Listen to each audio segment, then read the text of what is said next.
Today's project is a special one. I'm excited to share it with you. Welcome to the channel. My name is Barry. Thanks for watching.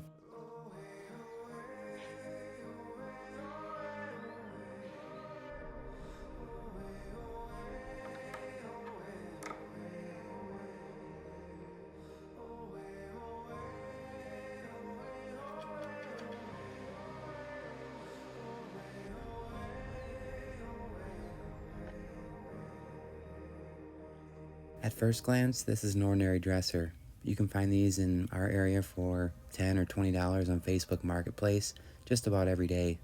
They're also in the thrift stores if you're looking for them. This one is special because it belongs to viewers of the channel, David and Morgan.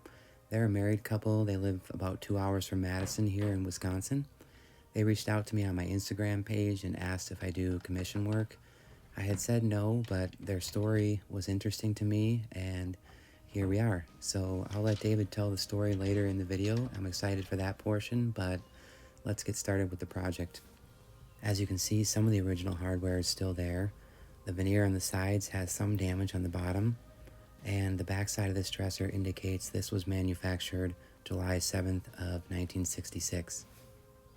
As someone who has inherited furniture pieces from my grandparents and my parents, I appreciated their story, and I offered to restore this piece for free.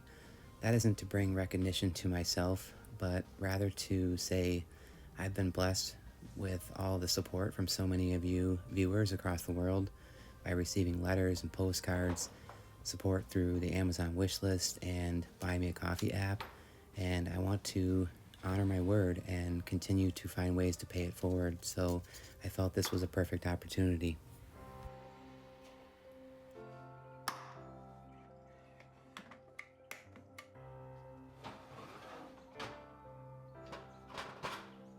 I'll start by removing the hardware, and most of this hardware is original. Nothing fancy, but I like to keep the original pieces. These, as you can see with the magnet, these are plated metal. Brass would be non-magnetic, so unfortunately I may have to paint these. The other parts of the hardware were missing. I don't believe they are original, so we'll come up with a solution later. I'm constantly trying to learn new ways to improve the quality of this content. In this case, it's this light that goes on top of the camera. I thought I'd show this. This was a gift from Gary. Thank you, Gary. This light has made a dramatic difference, as you can see here, in the quality of the content, so I really appreciate it, and I'll also do the honors on this part for you.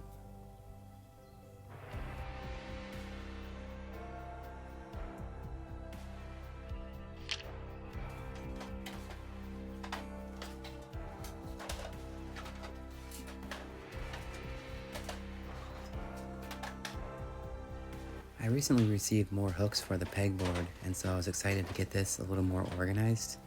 I'm going to start by scraping the finish to see how easy this will be to remove. I'll cut right to the chase on this one. I didn't do much scraping with the carbide scrapers like I usually do. Instead, I used some cabinet scrapers, which a viewer recently suggested that I try. So I'll show those in a moment, but for the most part, I just used the orbital sander for this finish, and it worked out well. This is the card scraper set or cabinet scraper set that I was referring to. They're relatively inexpensive and they work well. You do need to make sure that they are burnished appropriately before you use them for the first time. I've done an entire section in the next video showing how to do that. In the meantime, you may have to just do a little research to make sure that you're scraping appropriately. This next shot is not very clear, but I'm showing that the top of this dresser has a thin layer of veneer. The sides of this dresser are also veneer with several chips missing out of the bottom. There are several large scratches in the sides of this dresser, and I'll do the best I can to remove some of these scratches. However, since this had been refinished at one point, I'm really not sure how much of the veneer we still have before we sand through it. So this isn't going to be a perfect restoration, but I think we can make this a little better without having to completely replace the veneer on the sides. One could argue that sanding with an orbital sander of 150 grit sandpaper over veneer is risky, but it's like anything else. If you do it enough times, you get comfortable with how far you can go with it before you burn through the veneer. I'm going to use part of this dental kit to remove some of what I found underneath of the finish, which was wood filler or Bondo or whatever this was. This was an indication that this dresser had been repaired and refinished at one point over the years.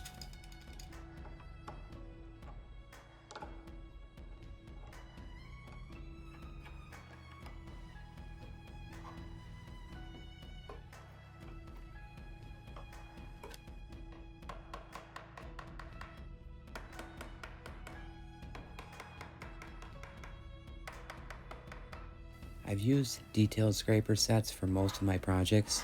However, for this one, I decided to continue using the card scrapers just so I could get comfortable using these, and I look forward to using them more in the future.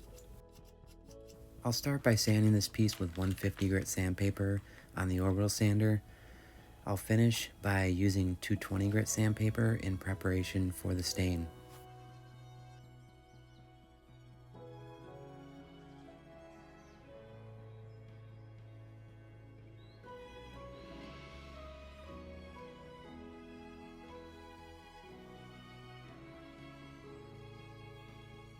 This dresser didn't have too many details to sand, which made me happy, and I often use so many different methods to sand details like this.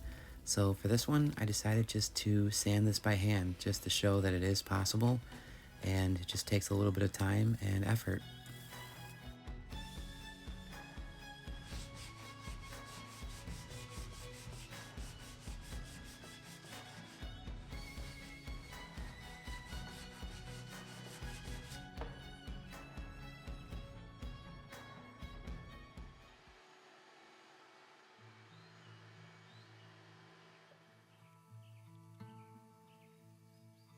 This next step I'm certain will be controversial regarding a true restoration, and that's okay.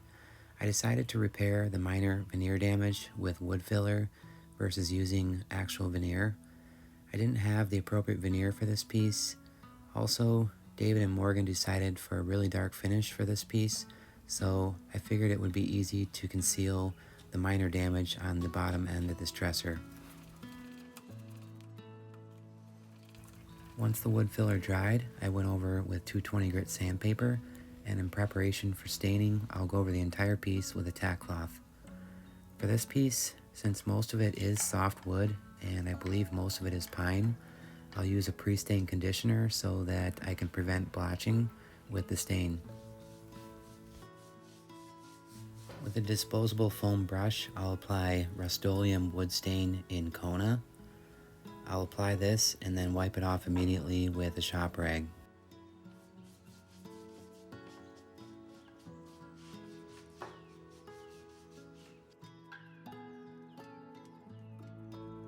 If you're like me, you may be watching this and it's driving you crazy that I may have missed a spot on this drawer front, but I'll probably come back and fix it.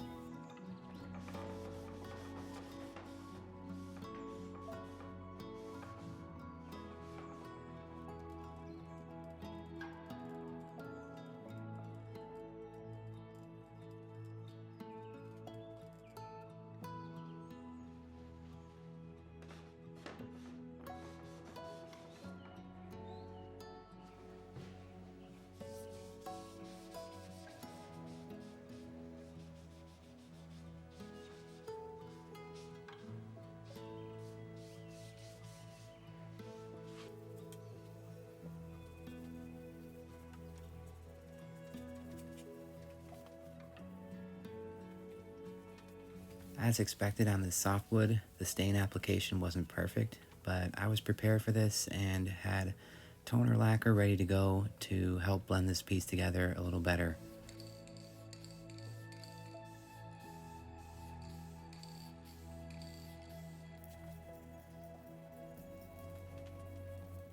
For the top coat, I chose General Finishes Armor Seal in satin. This is a pre-thin oil-based wipe-on poly. I'll use the non-abrasive pad. However, in this case, it didn't work as well as it usually does. It left quite a bit of excess for that first coat. I would recommend maybe using a lint-free cloth for this application. Since the hardware was plated and not solid brass, I decided to paint these since I did have to buy new hardware. I wanted all the hardware to match, so I'm using a metallic paint. This is Rust-Oleum metallic paint in satin bronze. Once the paint dried, I applied a glossy, clear top coat. I'll finish by applying Howard Feed and Wax, wood polish, and conditioner. This doesn't require much, and after about 15 to 20 minutes, you want to come back and wipe off all the excess. This does take several weeks to completely cure once applied.